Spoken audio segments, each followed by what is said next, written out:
Hello and welcome to News Centre. I'm Parikshit Luthra. The Parliamentary Committee on Finance held a crucial meeting today, taking stock of the industry feedback on rising cases of cyber fraud in India. National Payments Corporation and Home Ministry officials deposed before the committee. The NPCI has suggested higher search engine controls to weed out fake customer care numbers. It has also suggested issuing advisories to social media platforms to warn users against posting sensitive financial information. Joining us now to take this discussion forward is Jayant Sinha, Chairperson of the Parliamentary Panel on Finance. Mr. Sinha, what exactly is the committee trying to understand and what recommendations could we expect? Thank you very much for having me, Parikshit. As you know, India's digital economy is the envy of the world. And of course, the number of transactions that we're doing now using our digital public infrastructure through UPI, through, of course, ONDC now, and so on, is exploding. And as a result of that, certain vulnerabilities and threats have also emerged in terms of cyber crimes. These include, for example, phishing and identity theft. They include frauds that are perpetuated using UPI. There are various unscrupulous loan and gaming apps that have been trying to induce people to spend money. And of course, there have been leaks of financial information as well because of everything being digitized now. Now, all of these threats, all of these problems, we believe are going to get further aggravated and perhaps also grow very rapidly because of three major threats that we see emerging on the horizon. One, of course, is what's happening with artificial intelligence and generative AI. The second is various actors that are foreign actors, state and non-state actors, that are trying to engage in this kind of cyber financial crime. And then there are various organized crimes in India that are trying to take advantage of various vulnerabilities. And of course, when I speak of gangs that are operating like this, the one that comes to mind that everyone knows about is in my own home state of Jamtara as well. So the crimes that are happening now in Jharkhand, the people in Jamtara and so on, those are the crimes that are really, we think, have the potential to grow very rapidly. Right. What are some of the lapses in the system which you feel need attention right now? And what is the direction that your recommendations could take?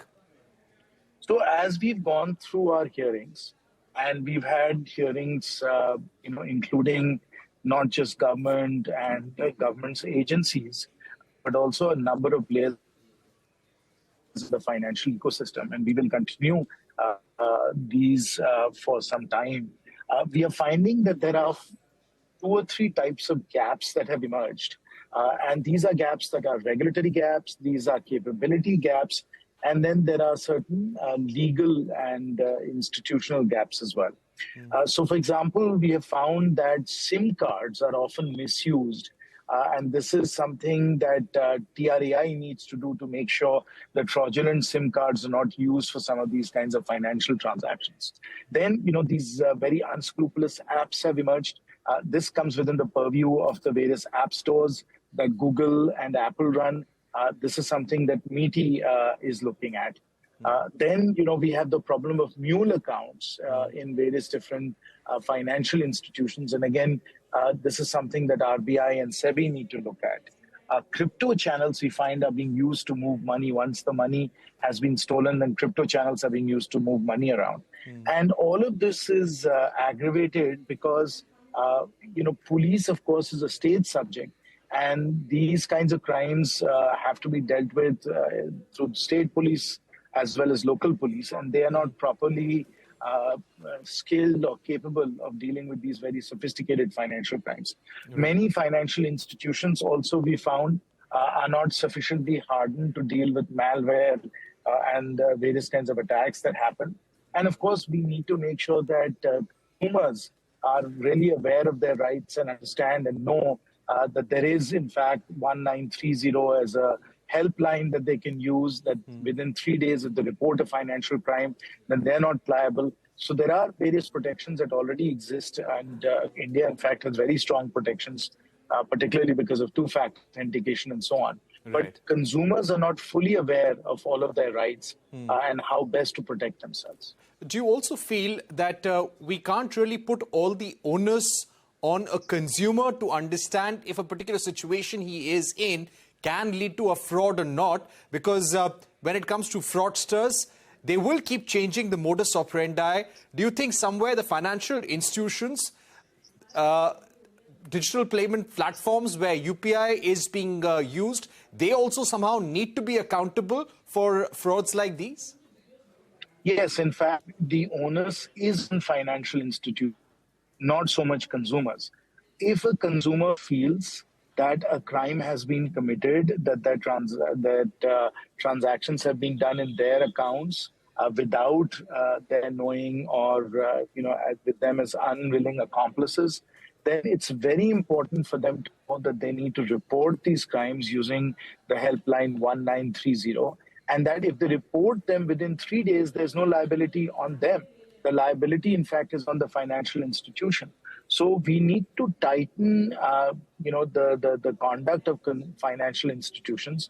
We need to let consumers know that they have resources, that they can protect themselves. And then, of course, we need to make sure that our financial institutions are really, really protecting themselves and their consumers against these kinds of financial crimes. Final question, sir. Would you be submitting the report in the upcoming monsoon session? Yes. So the monsoon session will start in the third week of July. And our goal is to be able to table our recommendations then. And because, of course, we can look across ministries, we can look across regulators, particularly regulators like RBI and SEBI.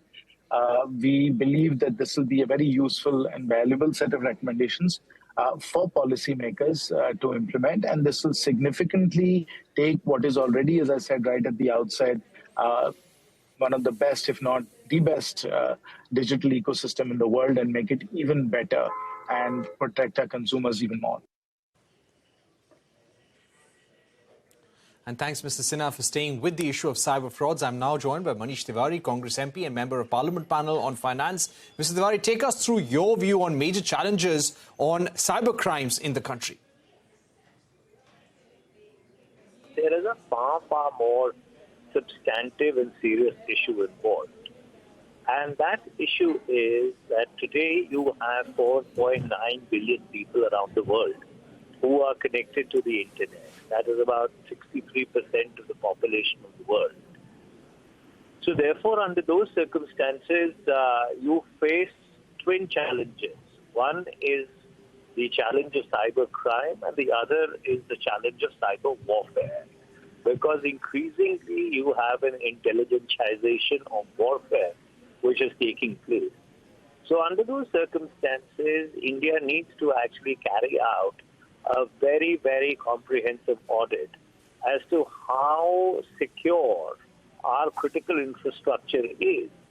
And that includes, obviously, your payment gateways, your banks, your other financial institutions, your organizations which people use for their daily transactions like Paytm, etc. But more importantly, your power grids, your railways, your air traffic control systems, your hydroelectric power stations. So therefore, as you move into a completely digitized ecosystem, you will have to beef up and expand resources, both human and material, on really securing and safeguarding your critical infrastructure, because it would remain otherwise vulnerable to interdictions. For example,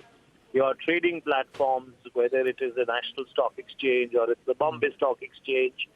So I can go on chapter and verse. So therefore, there has to be an across-government approach to really strengthening this entire paradigm. Because if the reports with regard to the hacking of the COVIN system are correct, And if personal data of citizens cannot be protected, which is a fundamental right, then you're seized of the gravity of the problem that you're confronted with.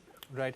Mr. Tewari, as a parliamentarian, vulnerabilities in which aspect of our financial system, of our economy, make you most concerned? I think the vulnerability of our critical infrastructure concerns me. For example, if let's suppose tomorrow somebody can interdict your critical transport infrastructure systems, if tomorrow people can in some manner interfere with the operation of your hydroelectric dams, if your trading platforms can be breached. So therefore, I think almost every aspect of your digital life, which includes the safety and security of your life savings for millions and millions of people, most of them who end up using, let's say, digital banking mechanisms without really understanding the vulnerabilities which are still inherent in the system. Therefore, there are a huge number of areas which are of critical concern, and that's why I say that you need an across the board entire government approach. For example, how much we are moving substantive portions of our GDP into a digital framework. How much of our GDP are we actually spending on securing all these platforms and paradigms that we are operating our economies on? Right. Mr. Tewari, my final question. We recently saw a case in New Haryana where thousands of cyber frauds were emanating from, and it was almost functioning like a cottage industry over there, where there was a machinery in place to carry out cyber frauds, make fake websites, have fake accounts, and dupe people through job offers, investment scams, honey traps as well. As we grow our digital payment systems, how do we protect people, and what are the lapses in our system which you feel need urgent attention from the government? Well, you've now flagged a far, far more serious socio-economic problem. Because if you look at the nerve centers from where most of these cyber attacks seem to emanate, they are deep in the heart of rural India. For example, a number of them are in the state of Jharkhand. Then you have New Bharatpur, which is on the Delhi, Rajasthan or Haryana border. And surprisingly, there does not seem to be so much of this stuff which is happening in South India. And this is essentially because when you have young people who have right minds, who have access to technology, but have no means of employment.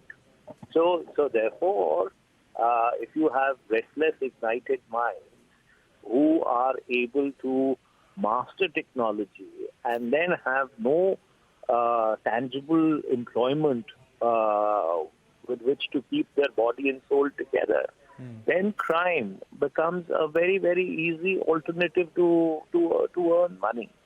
And that's why most of these so-called hubs from where a bulk of this activity seems to emanate are unfortunately located in rural or Mufassal India.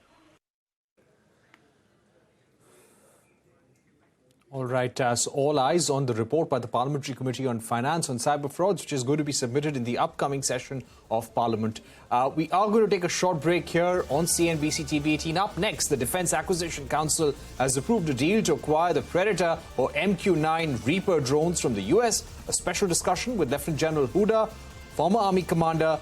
On the other side, don't go anywhere. That conversation will begin in just a bit.